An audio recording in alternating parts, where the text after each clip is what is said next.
Hello budget people and welcome back to my channel. My name is She's on a Budget and today we are back for another video. In this video I'll be doing better late than never, my March monthly budget setup. So if that sounds like something that you'd be interested in watching, stay tuned.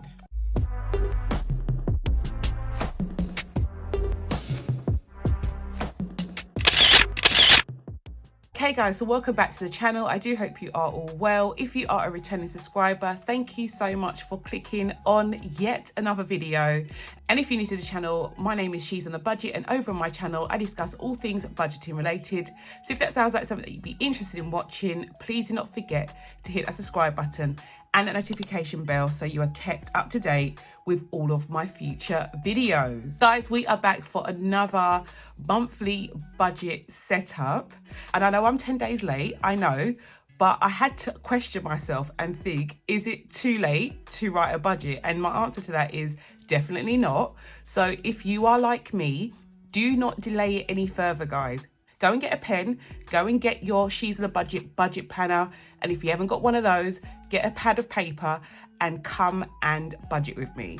Okay guys, so now that I have your attention and we are all ready to go, you know what time it is. If you have the budget planner like myself, then we're going to do this together. But if not, this is your time to get prepared, get a calendar, get all your bill dates together. Yes, we only have about 2.5 weeks left of March, but it is not too late. I'm here to share that information with you. I've been running my channel now for nearly 4 years, guys. It's actually crazy how long. And I am here to say that I am not perfect. I do have things that come up, life gets in the way. Currently we are having our bathroom done, so there's a lot of noise going on in the background, a lot of things going on in terms of the business. So I have been rushed off my feet and I haven't had time to write a budget. Is this my first time this has happened? No, but this is probably the first time that I'm gonna, that I'm doing a video about it. So yes, sometimes things do get in the way, but I will always say the way that you get back on track, the way you reset is to write a budget. So that's what we're going to do.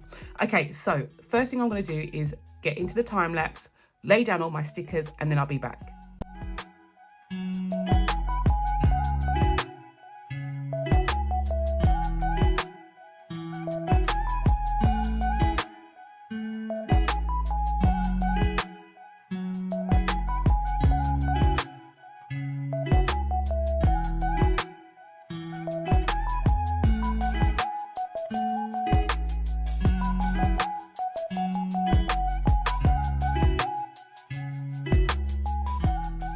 Okay, I'm back. Everything is done. I've laid down my washi stickers, my script sticker, my date dots.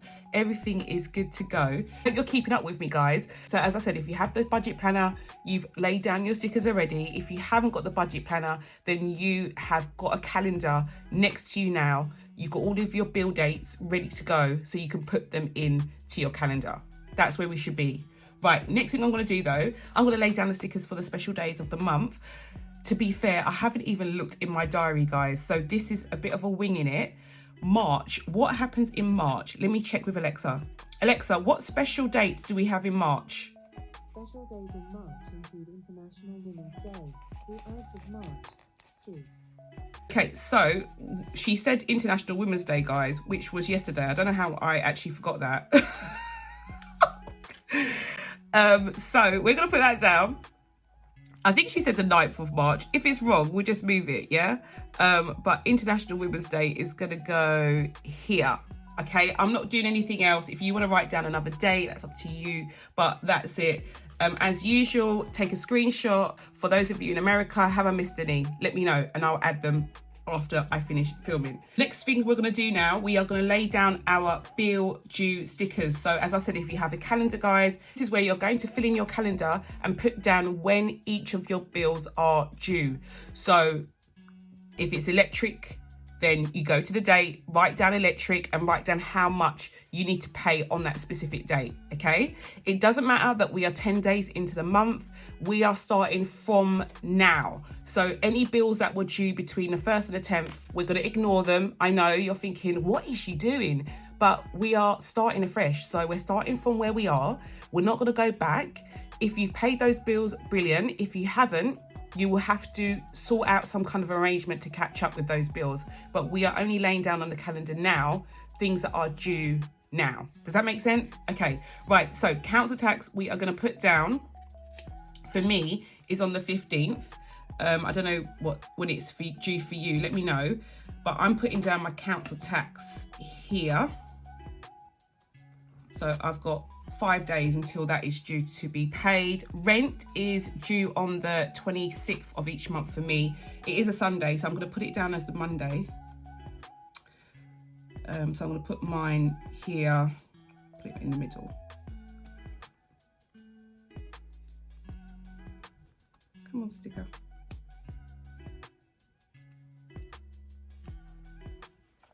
Okay, and then we have Virgin Media, which comes out at the end of the month. It's usually like the last day of the month, so I'm going to put it on Friday. If it is any sooner, I mean, the money will be there anyway to meet it from the beginning of the week, but this is when it's due to come out. Those are all of my bills laid down. Have you done yours? We're kind of good now for the calendar, guys. The aim of having your bills written down, dates that they're due, is when you are writing out your budget for the week. I do advise writing a weekly budget. Even if you get paid monthly, I think it genuinely helps to make sure that you have consciously thought about what money is due to be taken out of your account, so that you not only have it available for it to be there, but you also can keep an eye on your funds in your account. For me, this is a really crucial step because it helps me to build the base of my budget, as well as reminding me where my really high traffic spending weeks will be throughout the month, which for me are the last week of the month. But yeah, let me know when yours are. Okay, so the next thing we are going to do is we are going to write a budget.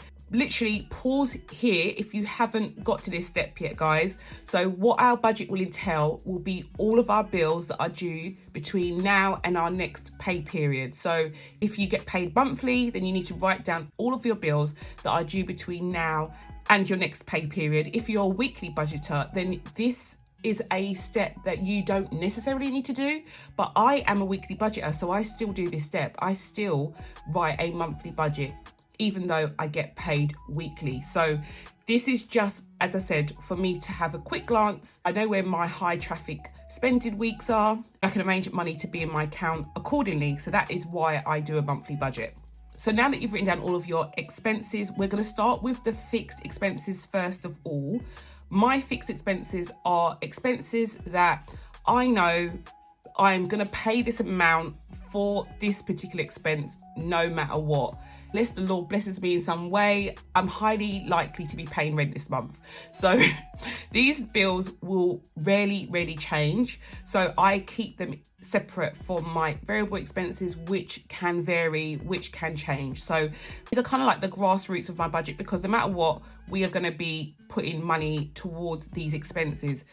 Anything else is just extra. So if you are struggling, for me, it's a very quiet period in the shop. So if you are struggling at the moment and you can't afford to pay for anything else other than your fixed expenses, you're golden. You're still good, guys. All of these other expenses for me are add-ons. They're luxury spends, if that makes sense, to some degree. And I know it's different for everyone, but that is how I try to arrange my finances. Okay, so fixed expenses, we have groceries. My usual budget for groceries is £280 a month. So I spend £70 a week approximately each week on food. But I am only budgeting for the next 2 weeks. So we are going to write down £140. Because as I said, for me, I'm only going until the end of March. For household, I usually budget £60 a month, and that isn't going to change because even though I haven't written a budget, I have still obviously had to buy food. I've had to, buy household items. So I've had to put money into my envelopes already and use money. So that is why that budget hasn't changed. Fuel is going to get half the amount. I've already obviously topped up my car over the last couple of weeks. I'm going to be putting £40 towards fuel, and I'm halving the amount for electric and gas. Usually I put £160 in both of them, but I'm going to be putting £80 because, again, I already topped up electric and gas twice over the last couple of weeks. So yeah, Tithe, we're going to leave blank because as usual, I fill in the amount that I will return to tithe off camera. I don't put that in, but it's still part of my budget. And I've got personal hair. I don't know why I added that in. I think that's a mistake, guys. So I'm just going to put a line through that because that envelope is my, oh no, it is. It's my spending envelope, isn't it? Let me just change that actually. Let me just change that. Hold on. Hold up, wait a minute. I think it threw me off because it was labelled personal. That envelope is actually now called spending, and I'm going to be budgeting £50 for that envelope over the next couple of weeks. Hair and beauty, I usually budget around £200 a month, but I'm only budgeting 100 this month. I'm reducing that slightly. Gifts and celebrations, I usually budget 40, and I'm going to still budget the same amount of money because I do have something going on. My rent, obviously, as I said, unless the Lord blesses me, we are still paying our full rent this month. And that goes the same for Virgin Media and my council tax, which if you've noticed, these are the 3 direct debits that we put bill due stickers down in the monthly overview section. So guys, I'm going to come in now and I'm going to total these up.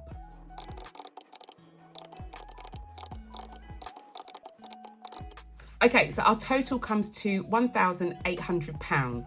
So I'm going to put that in my total box here.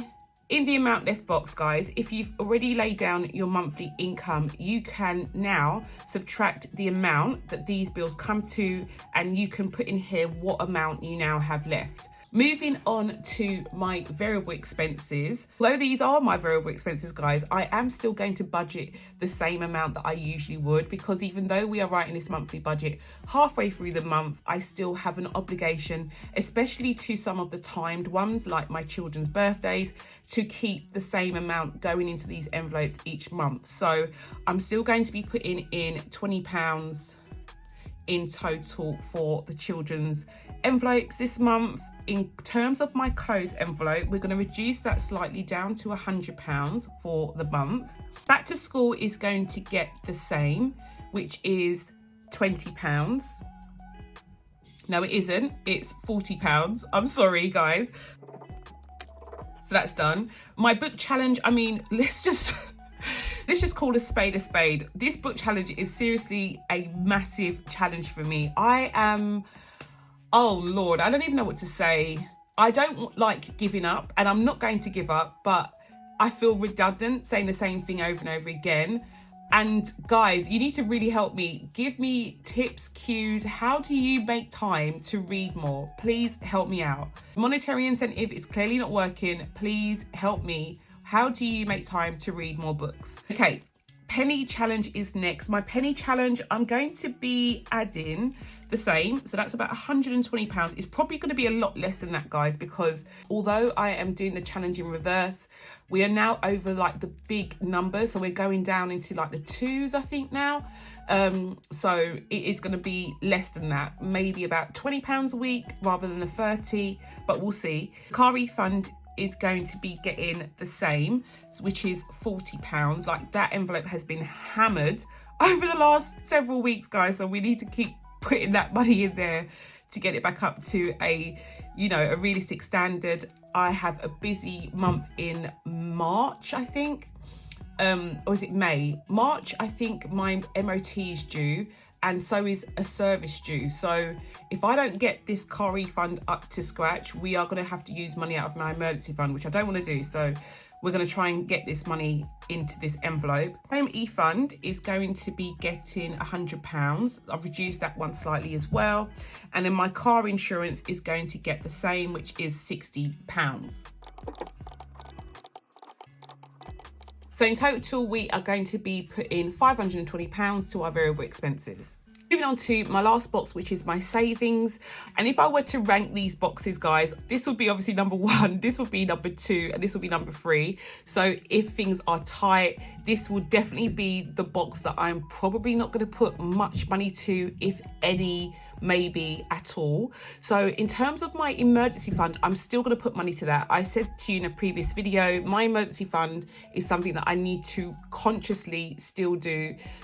Even if it's £10 a month, I am still going to consciously put some money towards this that is what it's for. It's for an emergency. And when money is scarce, the impact of an emergency is even more dire. So I'm going to keep putting something towards that. At the moment, I'm budgeting £100. It may change. I may be able to put a little bit more, but at the moment it is £100. But in terms of Japan and my house deposit, unfortunately, guys, I'm not going to budget any money towards those two this month. I had a really, really good month in January, and I managed to stuff, I think maybe nearly £2,000 to Japan, which really wasn't part of my budget, so I don't really feel that bad. I was thinking of going to Japan in May. I'm very much aware that that may not happen, and I may have to push it towards the end of the year. Funny thing is as well, I was just about to purchase my tickets the other day, and something just said to me, no, just wait. And I'm so glad I've waited, because as I said, even though they were expected, it is definitely a quieter season in the shop. So I don't want to make any rash decisions and put myself in a situation where I'm thinking about using money that I don't want to use. So yes, I am going to be leaving those two blank. I really should put 0 though, shouldn't I? I should put 0. I hate putting 0, but I'm gonna put 0 there. And I'm gonna put 0 in my book challenge, right? Let's just be honest. So I'm gonna put 0 there for my budget, but if things change, you know, you never know, I may still be able to put some money towards these two. So then I will, you know, adjust my actual column accordingly. So for now, in terms of savings, we are budgeting £100. I'm going to come down now to my breakdown and put in my total. So income, I'll do off camera. My fixed expenses are £1,800. Variable are £520, and my savings is £100. We don't have any investments or debt repayment putting in. So yeah, I am going to do my remaining off camera, but that is my budget, guys. That is my monthly budget for March. Okay guys, that is all for now. I do hope you've enjoyed this video. I hope it has been useful if you have been stuck in a rut, or you have been very busy like myself, so you haven't had time to write your budget. I hope it's given you the motivation or the incentive to get back on track. It's never too late to write a budget. I've literally written a budget in the last week of the month because I feel, as I said, it's definitely a reset button for me. I can now leave the past in the past and move forward, and that is my advice to you guys. So yeah guys, I hope you've enjoyed this video. If you did, please do not forget to give it a big thumbs up, and if you're new to the channel and you haven't done so already, please do not forget to hit that subscribe button and a notification bell so you are kept up to date with all of my future videos, and I'll speak to you in the next one. Bye guys.